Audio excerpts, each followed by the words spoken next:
Hello, folks. How you doing? I'm William Irvin. I'm on the planning committee for this Ready, Set, Go conference, and we have a great session for you this afternoon.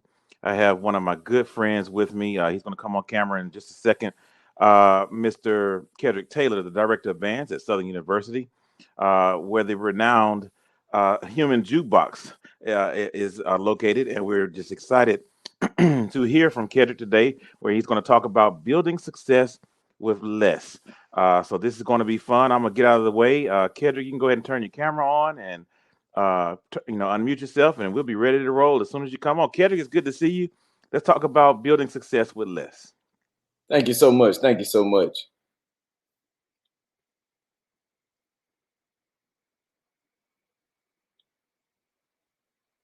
All right.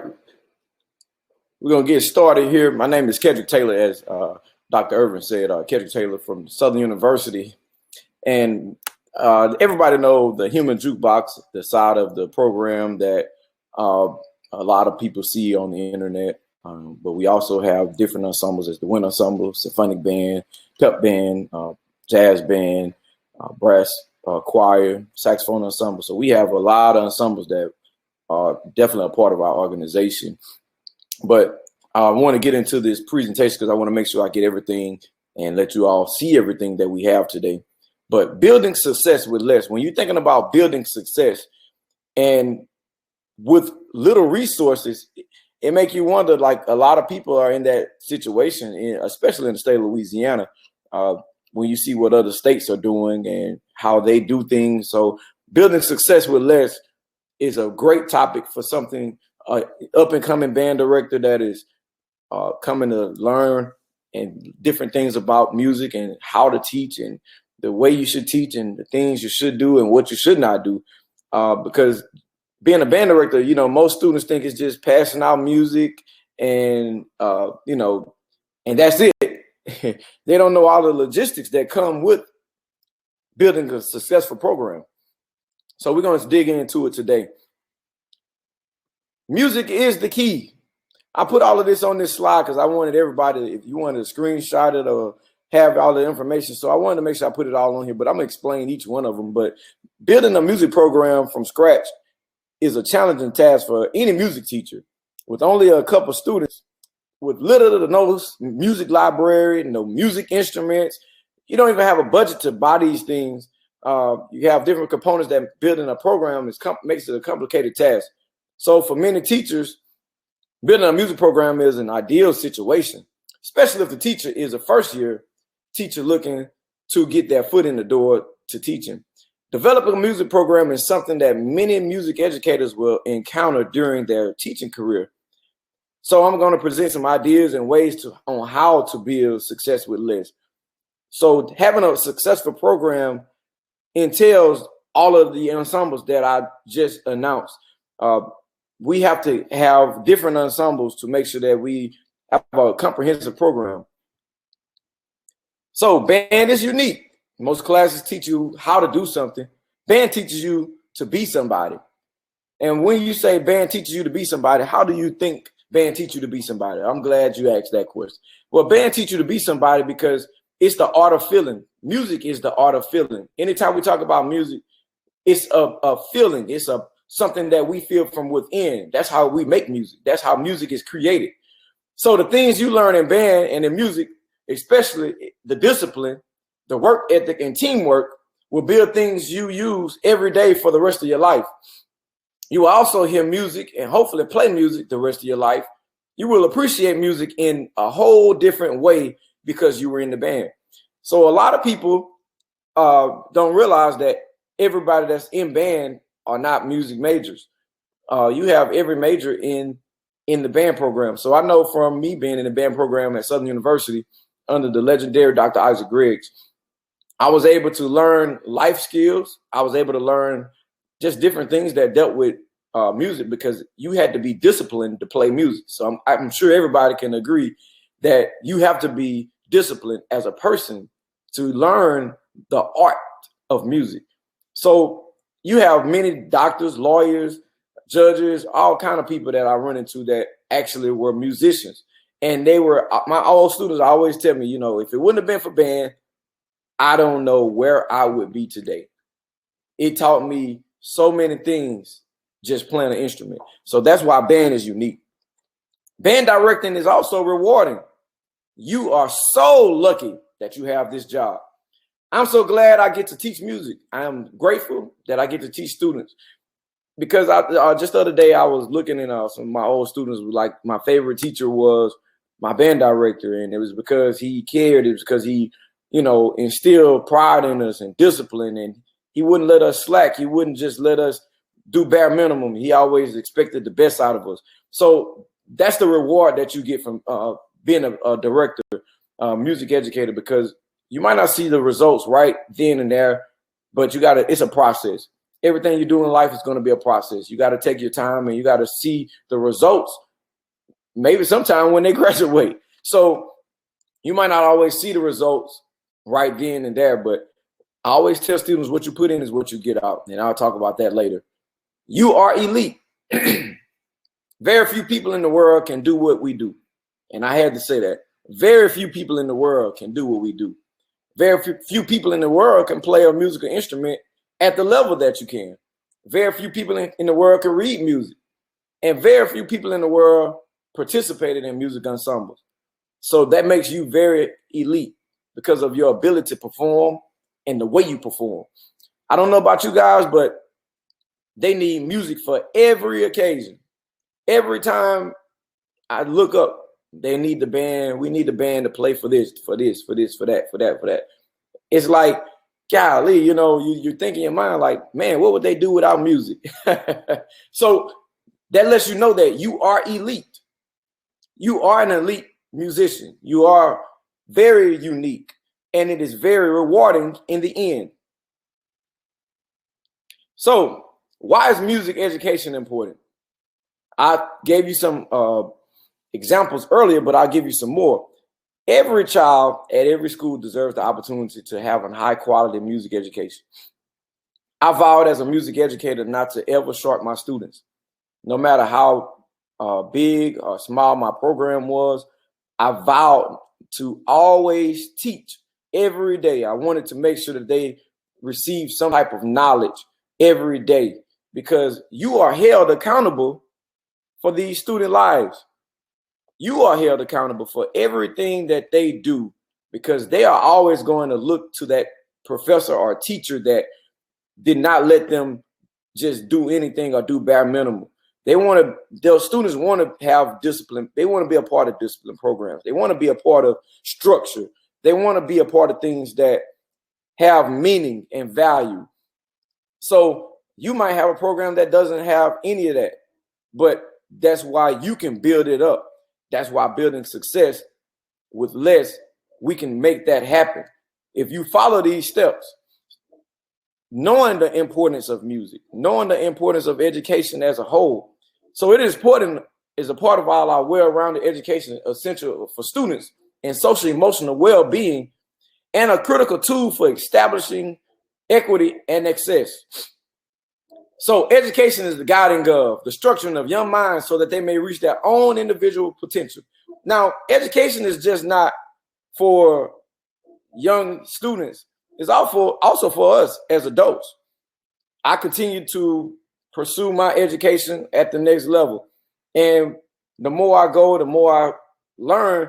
You still learning that's you being educated. So the less I look at, my mind putting it on, oh, you have to be a young person that is being educated. No, education is the guiding of structuring of young minds. I pray that my mind stay young so that I reach my own individual potential. So as a music educator, I want to reach the potential that God has for me as well. So in order for me to reach that potential, I have to always be teachable, coachable, and trainable. My mind has to always want to learn. So education is not just for young people. It's also for us. We should always educate ourselves. That's why we are here today. So the hard work is definitely worth it. Do you remember playing in a band and found yourself playing your instrument? I know I remember all the things that I did. Instrument in your band and thinking, I am so lucky to be a part of this. I can remember my first performance with the Southern University Marching Band. We played for the New Orleans Saints. And I almost messed up because I just looked up and I looked to the left and I looked to the right, and I just saw people from wall to wall. And before I knew it, I almost made a mistake. I almost missed the line. So I definitely remember my time playing my instrument. And I still play to this day, but I'm so glad I put all the time, the sweat, blood, and tears to be able to do this, because I'm able to tell young people that you need to learn your scales. You need to learn your rhythms. And this is why. Look at what I'm doing, and this is how you get to this level, by doing these small steps. I'm so glad I didn't quit, because that is so easy. I tell my students all the time, quitters never win and winners never quit. Even though it may be hard, you never quit. Sometimes we forget to stop and realize that this is the reward. These amazing musical moments when playing is so much fun, you can hardly stand it. We did so many things just coming up in my tenure as a musician. That was the first time I flew. Just being able to have the ability to do things like that. So those are moments that are rewarding in your program. It's not just the work we've done today that makes that possible.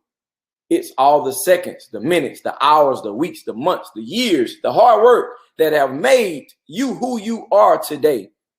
Now, this should be the result of you. There is no shortcut to success.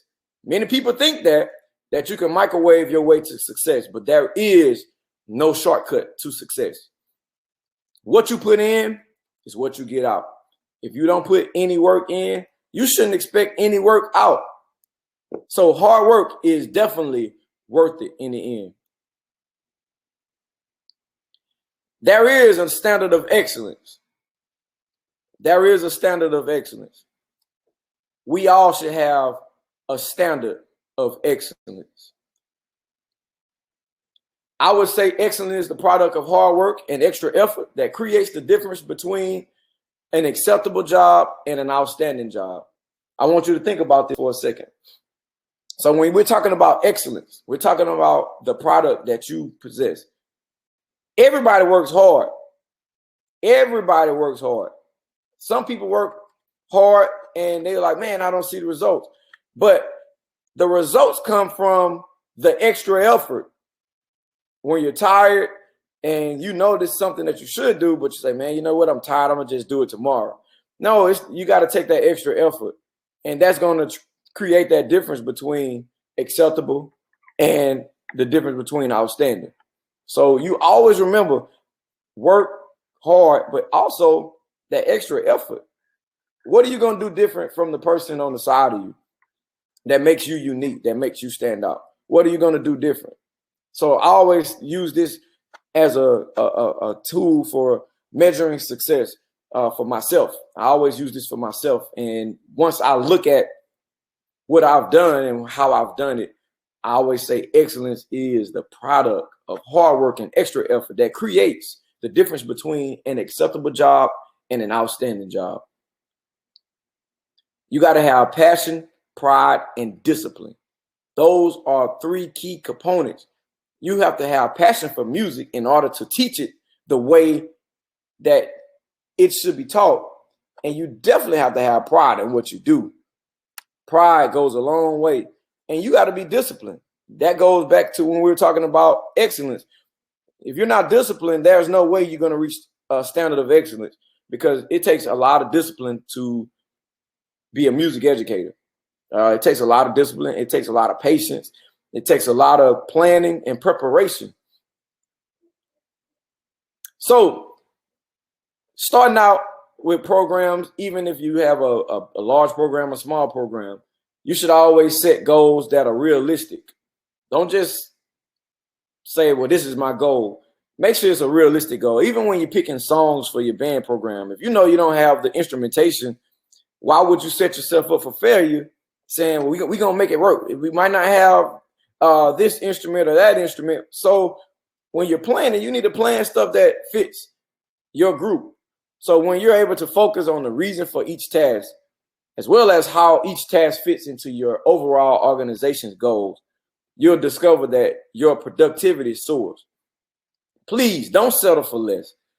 I hate when people settle. I know it's something that, you know, you can't control for others, but I don't like when people settle. You know, I don't like even when people say, oh, I can't do it. No, you can do anything you put your mind to.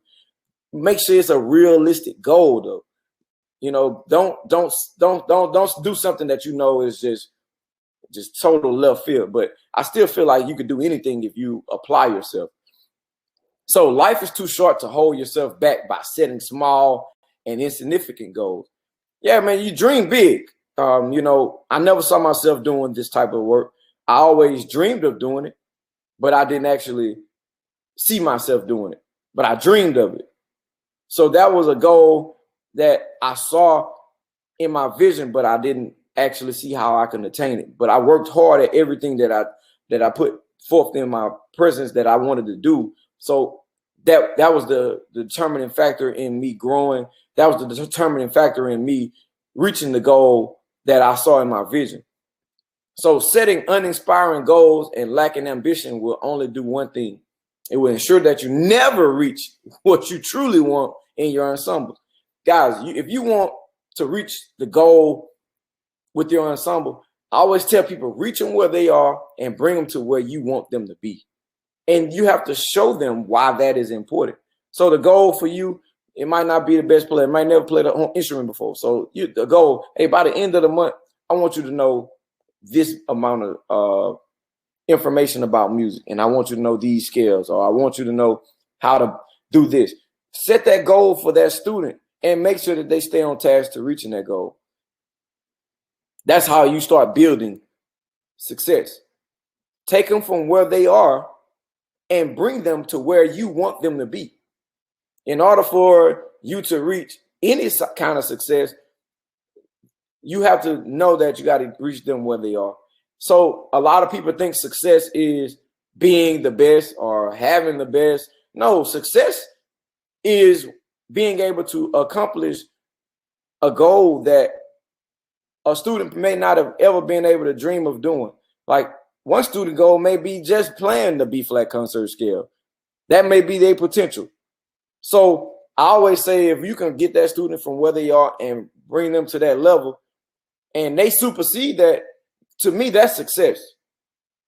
You know, most people may not see that as success, but to me, that is success, because you have successfully helped a student who don't have the ability to do all of the things that Michael Jordan can do. But you know what? You got us that rebound in the championship game, and that made us be successful. So that might be the highlight of that student's life, that you help them reach a level of success. So we have to make sure we measure what success is. Building less, so you take them from where they are, that's the less, to be successful, and you bringing them to the goal of their potential. I mean, to me, that is very successful. So that's inspiring, just to know that I can take a student from nothing and create a musician out of that student. When I first got to Baker High School, I started out with 6 students, and I was able to build a program over the course of the years from no feeder program to having a well-oiled machine of students playing instruments that I was starting in 9th grade that went on later to become a part of the Southern University band, and they were actually section leaders in that band. But I took those students from where they were, never played an instrument before, and just stuck to the fundamentals. So the goal was just to get them to playing. And then so I set another goal, and I kept making that goal realistic. So the more I saw them wanting more and more, that's when I fed them more and more, and I made them reach their potential, and they were hungry for it. So that was, for me, a very successful moment, to see students that I started in their freshman year of high school, never picked up an instrument before, and me leaving Baker High School, going to Southern University, and those same students ended up being a part of Southern University, and they're leaders in the band. So I didn't see their potential starting out, but I started where they were, and I picked them up from where they were and started molding them to be young musicians. Create a plan, guys. Develop a system and trust the process. Oh man, that was some valuable stuff. I hope you heard it. Develop a system and trust the process. Now, some people don't have to reinvent the wheel. There's a system already in place. So follow the system and trust the process. Results do not happen overnight. We just talked about that. There is no way you can build. Rome was not built overnight. So you have to have a solid foundation. That's basically what that's saying. A system is a foundation. And you got to trust it. Again, you're not going to see results right then. I just told you I started students at their freshman year, and I just set small goals for them. By the end of the first semester, guys, I want you all to know at least 6 scales. All right. By the end of the year, we need to know all 12. And then you build on that. So will everybody be able to do that? No. Because everybody don't have the same passion, everybody don't have the same pride, and everybody don't have the same discipline. So in order to build on that, you have to reach them where they are and help them build them up to their potential. So again, you don't get discouraged when everybody can't do it. I always refer back because I love sports. So I always think about basketball. Everybody has a role. And I relate that to band. You got a person in your band that's definitely like a Michael Jordan. You definitely have a Scottie Pippen. You definitely have a Tony Kukoc. You got a Luke Longley. You have a Dennis Rodman. You're going to have that in your program. So you have to know those things about those students. And you help them to tap into being the best rebounder. You help tap into helping them have the best assists, the highest free throws percentage, the highest three-point percentage. Now, how does that work with music? Well, our students that are playing all our solos on all the pieces, they're definitely your Michael Jordan. They're gonna practice. You know, they're gonna be prepared. Tone's gonna be there. The students that help put all the things together, that do all of the work that nobody else really want to do, that play the parts that nobody really want to play, switch on the instrument that nobody really want to switch to. Those are your Dennis Rodman. So I always look at how this relates to music, how I can rate sports, because everybody likes sports pretty much. But how can I relate it to music and being able not to get discouraged because I don't have a band full of Michael Jordans? Again, you got to take them from where they are. So in order to build that successful program in which we think success is everybody being Michael Jordan, no, that's not success. Success is when, again, you can bring someone from where they are to an average level or above average level for them. Learn to say no. A lot of times, guys, we overexert ourselves in situations, and it messes up with not being able to say no to certain things. My band director told me this two-letter word will probably be one of the most prized words that you can learn as a music educator. Learn to say no. It's okay to say no sometimes. If you always do everything everybody wants you to do or everybody think you should do, you're going to ruin yourself and you're not going to be valuable to your students. And you will overwork your students, you will overwork yourself. You got to learn to say no. If you have trouble saying no, you're not alone. We all have a hard time saying no because, you want to make sure that you're a team player. You want to make sure you do everything that the administration wants you to do. You want to make sure you do everything that everybody have asked you to do with athletics. They want you to come to these different events. They feel like the band helped make those events. But I always say they don't have a band at all of the NFL games. But, I'll leave that alone. But a surprising number of us just don't like that two-letter word because you don't want people to be upset with you for saying no, like they want you to be in these Mardi Gras parades, want you to do this, they want you to do all these different things. And here it is, you trying to build a program, and they don't realize that we are our own sport. We are our own entity. We have our own things that we have to do, along with them wanting us to do all of the things they want. So we have to learn to say no because we have to do what's best for our program. And that's going to be definitely a part of building a successful program, learning to say no. hey guys, you don't want to burn your students out. You know, we work them, and we do all these different plan engagements, but you don't want to overexert them. Once you finally get them to plan and building them up to a level where they should be as musicians, now all of a sudden their program is really good, and now everybody wants you to come play. Everybody wants you to be there. You got to learn to say no, because at the end of the day, you got to think for you, and you have to be the one to think for the students as well, because you are the overseer.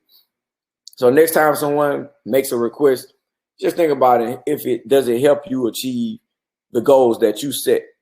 Do it benefit your program?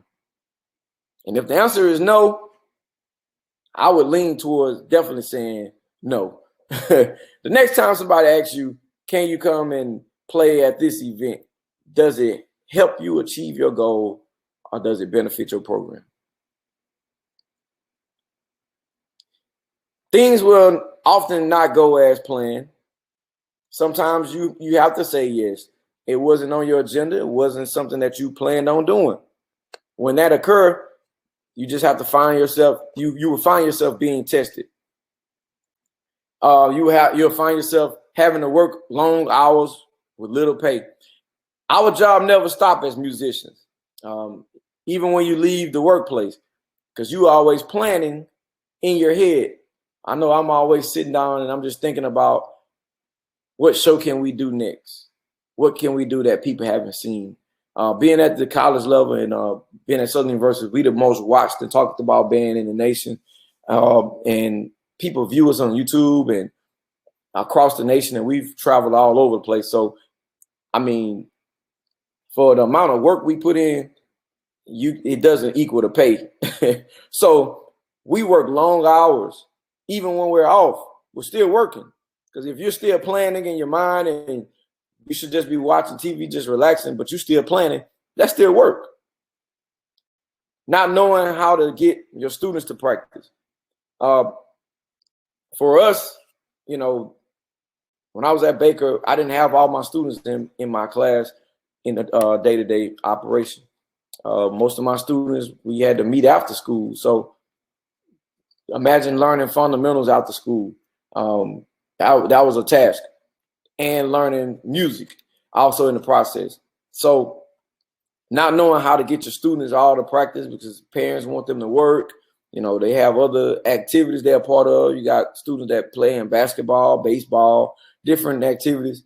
So things don't always go as planned, but you have to know how to work around it. You got to know how to continue to push through. Feeling stuck with unmotivated band members who are holding the entire band back from reaching the next level. That's important as well, because some students just don't see the importance of being as good on their instrument. I think I heard this a lot of times. Well, I'm not going to college to play in the band, or I'm not majoring in music. You don't have to major in music or go to the college level to play in the marching band. It's a discipline. Again, learning how to play a music instrument is a discipline. It's so much things that you can do with playing an instrument. So many people call for weddings and receptions to be a part of the little band. So you can always find ways to encourage them why it's important to play an instrument. So if they go and you say, well, look, I can go in 10 minutes and make $200-300, whereas I could just go play a fanfare at a procession and they pay me to do that. So you always show them the importance of why it's important to learn how to play the instrument. So it's always ways to motivate them to push through and find a way to get better on the instrument. So that'll give them all the motivation they need. Everybody like money. So I'm sure telling them how they can make money by playing an instrument would motivate them. So having no idea about how to raise funds for better equipment. If you're in a situation like us, it's hard to get a budget that is conducive to today's time. Everything has gone up. It's very challenging with funds to get equipment that you need. So having to do fundraisers and find corporate sponsors to sponsor your program, you have to get up and go out and do that as well. We talk about building success. You want your students to play on the best. I know when I started out, I was just asking for any kind of instrument to have a student play on. And it worked for that time, but when you know better, you do better. Having the right equipment is always effective when you're trying to build a successful program. You cannot teach a student not to be out of tune on a bad instrument. I've seen some instruments that students have brought to the college level, and I'm like, hey man, what kind of instrument is that? But they didn't understand the value of having a quality instrument. So I had to make it plain for them. I was like, man, it's like driving a Mercedes Benz and you driving, no offense if anybody driving, but that's just like driving a Yugo in the old days. Like, there's a big difference. So you need the right equipment, and it takes money to do that. And we understand that. So as a leader, as a music educator, you have to go out and find different sponsors and different companies that will pour into your organization to help you get the right equipment, building success with less. So we know we don't have the funds that we need, but guess what? You will still be able to be successful. You just got to go out and talk to the right people to let them know what you're doing, let them see your product and where you came from, and show them, how many students you put into college. And so those are the things that help build a successful program. So finances, we're talking about finances. Realize and come to grips with the fact that what happens in your classroom is your responsibility. It's nobody else's responsibility. So if you notice, I said you have to go out and find these sponsors or talk to people. I mean, I know plenty of people, and Dr. Irvin is one of them. Dr. Irvin know how to get it. Dr. Irvin was able to do some things at Baker that I wasn't able to do. And I mean, he went and found ways of getting the quality instruments. I had better instruments than when I started, but they were still not the top-notch quality. Dr. Irvin was able to go out and network and get those people to, pour into the program. So that's one of the things as a music educator. If you want to build a successful program, you can't just expect it to just fall in your lap. You have to get out and work. Again, I told you earlier, what you put in is what you get out. So you can't not only just say, I want to just come in every day and just teach music and go home. No, it don't work like that. I learned that definitely on every level. Each level is a little different. When you get to the university level, it's definitely the same things, but times 10. So having money to go to these games and things like that, man, it costs money.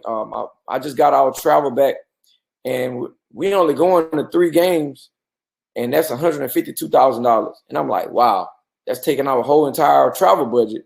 I said, well, I'm not going to pull from my other budget, so I need to find a way to get this $52,000. So even though I'm at the university level, I still have to find ways to make the organization run smoothly without anybody thinking that, I know they got the money. No, we don't have the money.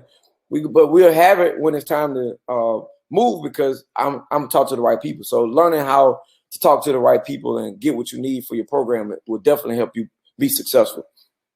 Realize that we can't control everything and save every student. They have to want to be there and want to excel. I think this is one of my weak spots, because I want to save every student, and you cannot save every student. It's impossible for you to save every student, but you can definitely continue to pour into that student, and maybe it'll catch fire later.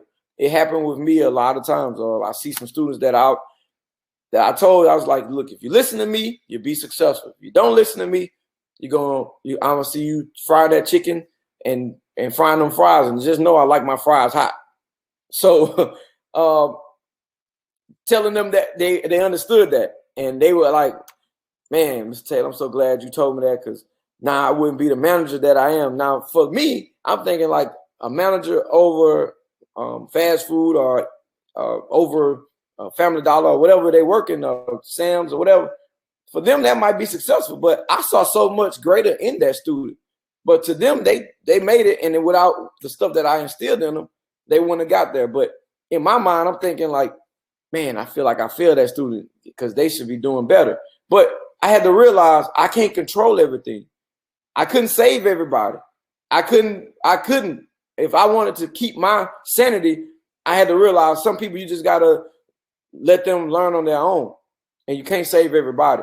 But my heart is so big. I want to make sure that every student is successful. I want to make sure that they all succeed and not learn the hard way. So the things that I can control, I work very hard at now.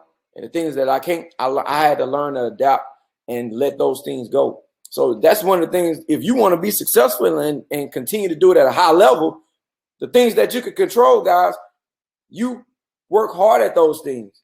The things that you have no control over and that you have no way of making that better, you have to learn to leave it alone. So oftentimes parents and the administration do not understand what music educators do. So you have to educate them. This is another area that I think Dr. Irvin was very, very successful at. For him to be able to go and get the superintendent, principal, and all these board members to come to different functions and also travel with them out of town to see the magnitude of how the band and music affects students and affect people that are around them that watch. I learned that from just watching different music educators on how they get different administrators and get different politicians to see what it is that we do.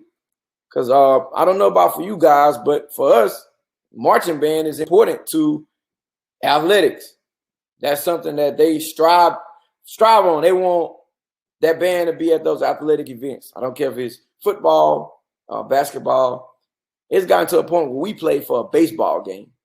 We had to go learn, take me out to we played it at the baseball game. That's how much of an impact the band has on all of these different organizations and people. So you got to make the higher up see the importance of your program to get what you need. So if I'm doing all of these events, or if I'm doing all these plans on different campuses, and you want me to go here and there because everybody loves music and they love the band, you need to let them educate them. Okay, so that's what you guys like. But for us, I have to do this for us because this is the educational side of music. We need to go on the concert stage. We need to go and play at Disney, at the concert festivals, or whatever festivals they have. So you have to educate them and bring them along to let them see the importance of music education. So start small. There is no perfect music program, and there will be struggles. As long as you encourage your students to be the best they can be and help them become better people overall, your program is already a successful program. So there is no perfect music program. We are not perfect people. We too have things that we have to work on. I know my struggles, and I've always said, man, if I can learn to do this better, it's going to help me get to where I want to be. So the things that I know on weekend, I had to go and work on to be better, to give the students all that I can give them. So individually, I had to realize my shortcomings. So I knew I wasn't perfect. Still not perfect. There's so much that I need to learn, and I'm willing to learn, that I know that I'm not perfect. So you can't expect perfection from your students.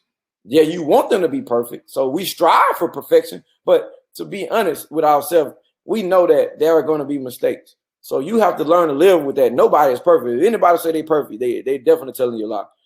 You wouldn't need to be here. If you was perfect, you'd know everything. And we don't know everything. So that's why we network with one another. That's why we're doing these seminars, because there's always something that we can learn from somebody. There's always some experience that someone has had that can help us. So something that you may have done in your program may not work with me, but I can use something that in that magnitude to put it with whatever situation that I'm in to make it work for my program, because everybody has different structures and everybody have different things that don't work or that do work. So networking with other people, you find out that other people have some of the similar situations, and you say, well, what did you do? And you could try, and it either works or it don't, and you have to find another solution. But there is no perfect program, so there are always things that we have to learn to continue to enhance what we're doing, because time and things are evolving. You shouldn't still be doing certain things the same way we did it 30 years ago, because everything is evolving. So know your worth. People want to take your spot until they realize what it takes to play your position. That's some powerful stuff. I saw that quote and I just had to have it. People want to take your spot until they realize what it takes to play your position. We have a unique role in building music educators, but it ain't easy. If I sat here and told you that it was easy to do what we do, then I'll be lying. And I'm sure everybody knows it's not easy teaching students to go and be successful on their instruments. It's not easy teaching them to believe in themselves when they are going through things at home. And it's not easy to get them to get to these lines and do these drills and formations and playing music all at the same time. It's not easy at all, but we make it look easy. I'm going to say this and I'm going to close. We had a board member that they needed the band to come perform something. We haven't even gotten back to band camp to start up, doing anything. And they had a grand opening and they were like, Taylor, we need the band to come play. I was like, y'all think the band like a light switch? You think I could just flip the switch and then turn it? They're like, well, yeah. I was like, no, that's not how it works. We prepare to do this stuff. So people want to take your spot until they realize what it takes to play your position. When they realize that anybody can't just come and do this, then they know your worth, they know the value, and they respect you more in the end. So what is your why? Why are you a music educator? Why do you want to teach? Why do you do what you do? That is a question that we have to always ask ourselves. And and ultimately, when you get your answer, that is the key to building a successful program. Building success with less. I don't know if anybody have any questions. All right, can we even say questions? You can feel free to put questions in the chat. There are no questions so far, Okay. Mr. Taylor.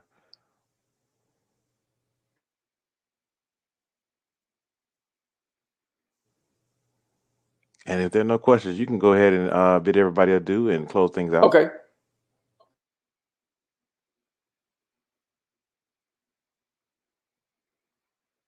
So I just turned off the camera.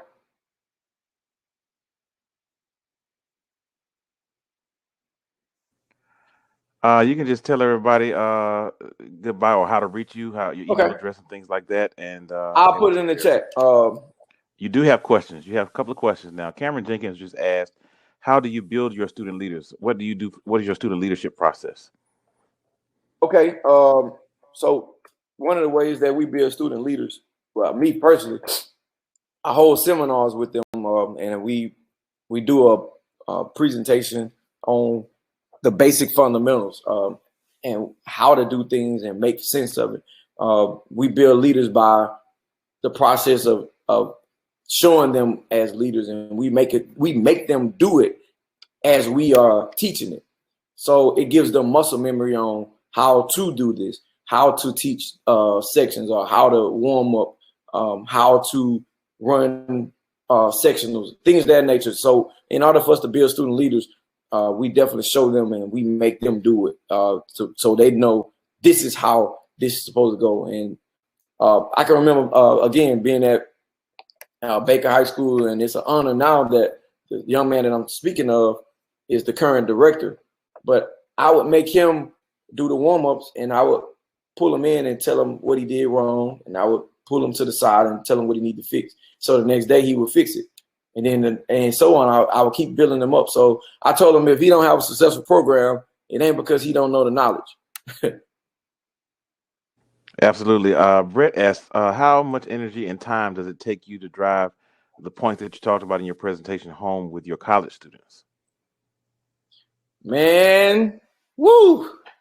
So with college students, it's a little different because you, like I said, you have all different majors in your program. But to drive this home, this whole entire presentation, which I do plan to do with all our music majors, but they are at a point now where they have to see those things. So again, I always use my successful story as a presentation, not for bragging or anything like that, because they're more visual, if that makes sense. So they have to see why. They have to see the importance of it, because just telling them, like, my director say, look, this is what you need to do if you want to be successful. And, you go do it because that's what your director told you. You respect them. Nowadays, this generation is on the social media era. So you have to show them why.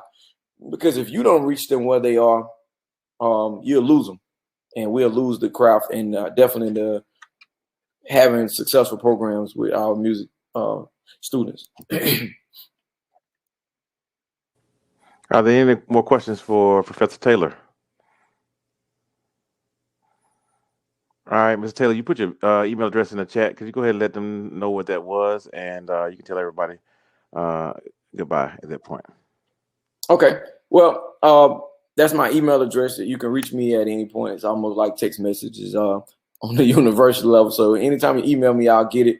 If you have any questions or anything that you would like to discuss, if you just need help with anything, we're willing to come out and help. Like I said, if you want some of the university students to come by your programs, they'll be glad to come by and, help your students, whatever capacity you need them. So just reach out to us. We are willing and able. We definitely need a connection with everyone to bridge the gap. So we are all working to a common goal, and that's to create young musicians to become lifelong learners. So again, I thank you for the opportunity to present. I hope you learned something that you can take back to your programs, and I hope to see all of you all at some point live. And may God bless you and God keep you is my prayer. All right, folks, we'll see you at the next session.